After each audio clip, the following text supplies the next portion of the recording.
BA द्वितीय वर्ष के लिए आज मेरी दूसरी क्लास है जिसमें हम पढ़ेंगे प्रमुख राज्य व्यवस्थाओं के बारे में। कल हमने संविधान क्या है, संविधानों का वर्गीकरण, उसके ऊपर हमने पढ़ा था और संविधान के बारे में हमने पढ़ते हुए जाना था कि संविधान जो है वो वैधानिक नियमों का एक समूह मात्र होता है। अरस्तु ने इसे संपूर्ण जीवन पद्धति का नाम दिया था और राज्य के लिए कहा था कि राज्य जो है वह संविधान के माध्यम से चलता है। तो संविधान क्या है? वैधानिक नियमों का समूह है जिससे किसी देश की पूरी शासन व्यवस्था जो है वो चलती है। हमने उसका वर्गीकरण देखा था। आज उसी के आगे हम देख रहे हैं लिखित और अलिखित संविधान के बारे में। तो लिखित और अलिखित संविधान का जो वर्गीकरण है, उस वर्गीकरण को जो विद्वान स्वीकार नहीं करते उन विद्वानों में गार्नर का नाम, ब्राइस का नाम, स्ट्रॉन्ग का नाम और लिकॉक का नाम आता है।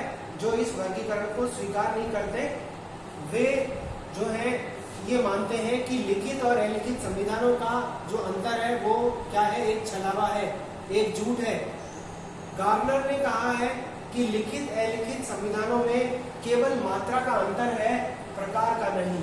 गार्नर क्या कहता है कि लिखित अलिखित संविधानों में मात्रा का अंतर है, प्रकार का नहीं, क्योंकि प्रथाओं और कानूनों का अस्तित्व जो है वो मौजूद रहता है किसी न किसी रूप में। अगर हम अमेरिका और ब्रिटेन के संविधानों की बात करें तो केवल ब्रिटेन के संविधान में ही परंपराओं का महत्व नहीं है, बल्कि अमेरिका के संविधान में भी परंपराओं का महत्व देखने को मिलता है, प्रथाओं का महत्व देखने को मिलता है। ब्रिटेन में आज जो दो राजनीतिक दल दिखाई देते हैं वो दोनों राजनीतिक दल किसका परिणाम है? प्रथाओं का। रिपब्लिकन पार्टी और डेमोक्रेटिक पार्टी, ये दोनों प्रथाओं का परिणाम है। इसके अलावा अमेरिका में जो किचन कैबिनेट है या जो रसोई मंत्रिमंडल है उसका वो भी किसके कारण अस्तित्व में आया है? परंपरा या प्रथा के कारण। इसके अलावा सीनेट के प्रति शिष्टता का जो सिद्धांत है वो भी परंपराओं का, प्रथाओं का परिणाम है। इसके अतिरिक्त राष्ट्रपति के निर्वाचन के समय जो नामांकन सम्मेलन होते हैं वो भी प्रथाओं का परिणाम है। इन सब का हम विस्तार से अध्ययन करेंगे जब हम अमेरिका के संविधान का अध्ययन करेंगे, तब हम इन सबको विस्तार से पढ़ेंगे। इसके अलावा एक और चीज इसमें बताई गई है कि जब कोई व्यक्ति चुनाव लड़ता है अमेरिका में तो उस समय उसके लिए उस क्षेत्र का निवासी होना जरूरी होता है जिस क्षेत्र से वह चुनाव लड़ रहा होता है। तो उस जगह का वो निवासी होना चाहिए जहां से वो चुनाव लड़ रहा हो। तो कौन कौन सी चीजें बताई जो प्रथाओं से प्रेरित है? राजनीतिक दल, अमेरिका के राष्ट्रपति का रसोई मंत्रिमंडल, सीनेट के प्रति शिष्टता, राष्ट्रपति के निर्वाचन के नामांकन के समय जो सम्मेलन होता है वो, और इसके अलावा वहां के निवासी का जब वो चुनाव लड़ता है तो उसे अपने क्षेत्र का निवासी होना जरूरी है।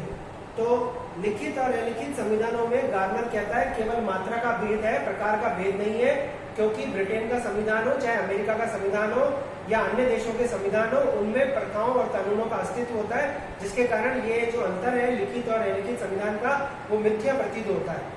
अब हम यहाँ पर एक चीज और देखेंगे कि ये जो स्ट्रॉन्ग नाम का विद्वान है वो भी क्या कहता है कि यह अंतर मिथ्या है, क्योंकि कोई भी ऐसा संविधान नहीं जो पूर्ण रूप से लिखित हो। स्ट्रॉन्ग क्या कहता है कि दोनों के बीच में जो अंतर है वह अंतर मिथ्या है, क्योंकि कोई भी ऐसा संविधान नहीं है जो पूर्ण रूप से लिखित हो। ब्रिटेन की संविधान की बात करें तो ब्रिटेन का संविधान यूं कहने से तो अलिखित है, लेकिन बहुत सारे अंश उसके क्या है? लिखित रूप में मौजूद है। जैसे 1215 का मैग्ना कार्टा, 1628 की अधिकारों की याचिका, इसके अलावा 1911 और 1949 का संसदीय अधिनियम, राजमुकुट अधिनियम 1937 का। तो बहुत सारे अंश उसके लिखित हैं और अधिकांश भाग उसका अलिखित है, लेकिन कुछ अंश उसका लिखित भी है। इसी तरीके से अमेरिका की अगर बात करें तो अमेरिका का जो संविधान है वो लिखित संविधानों का श्रेष्ठ उदाहरण है। ब्रिटेन का संविधान अलिखित संविधानों का श्रेष्ठ उदाहरण है, तो अमेरिका का संविधान लिखित संविधानों का श्रेष्ठ उदाहरण है। अमेरिका का संविधान लिखा हुआ है, फिलाडेल्फिया सम्मेलन के माध्यम से इसका निर्माण किया गया था। अधिकांश भाग लिखित है, लेकिन कुछ भाग जो है वो वहां पर अलिखित है और परंपराओं या प्रथाओं से प्रेरित है। अब हम यहाँ पर दो चीज और देखेंगे लिखित संविधान के बारे में और अलिखित संविधान के बारे में। सामान्य शब्दों में हम कहेंगे लिखित संविधान एक ऐसा संविधान होता है जो कागज के पन्नों पर लिखा हुआ होता है, लेकिन अलिखित संविधान एक ऐसा संविधान होता है जो कागज के पन्नों पर लिखा हुआ नहीं होता, ब्रिटेन जैसे देश में जहाँ अलिखित संविधान है, वहां पर संविधान जो है वो कागज के पन्नों पर नहीं बल्कि लोगों के मन, मस्तिष्क और हृदय पटल पर लिखा हुआ है। तो इन दोनों के गुण दोष देखेंगे हम। लिखित संविधान के कौन से गुण हैं? पहला गुण है स्पष्ट और निश्चित होता है। जो लिखा हुआ संविधान होगा उसमें अस्पष्टता नहीं होगी, सभी चीजें उसमें पूरी तरह से बताई गई होंगी और वो निश्चित होगा, उसमें अस्पष्टता नहीं होगी। न्यायपालिका को उसको अपनी तरफ से व्याख्या करने की जरूरत नहीं पड़ेगी। दूसरी बात, इसकी व्याख्या करना सरल है। संविधान की व्याख्या कौन करती है? न्यायपालिका। जब भी कहीं अस्पष्टता देखने को मिलती है तो न्यायपालिका संविधान की या संविधान के उस उपबंध की व्याख्या करती है। ऐसे संविधान स्थायी होते क्योंकि वो लिखे हुए होते, कोई भी चीज अस्पष्ट नहीं होती। जहां कहीं अस्पष्टता होती है न्यायपालिका संविधान की व्याख्या करके उसकी अस्पष्टता को दूर कर देती है। इसके अलावा श्रद्धा का भाव होता है लोगों के मन में लिखित संविधानों के प्रति।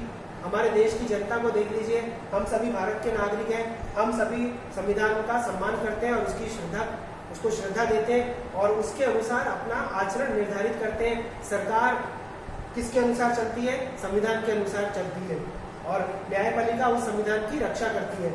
और जो लिखित संविधान होते हैं उनमें अधिकारों को भी सुरक्षा प्राप्त होती है, अल्पसंख्यकों को सुरक्षा प्रदान होती है।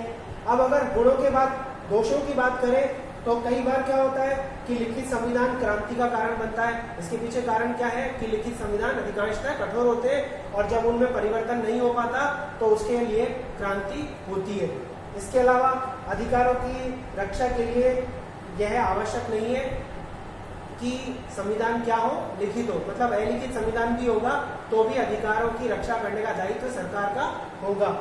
देश के विकास में बाधक बताया गया लिखित संविधान को।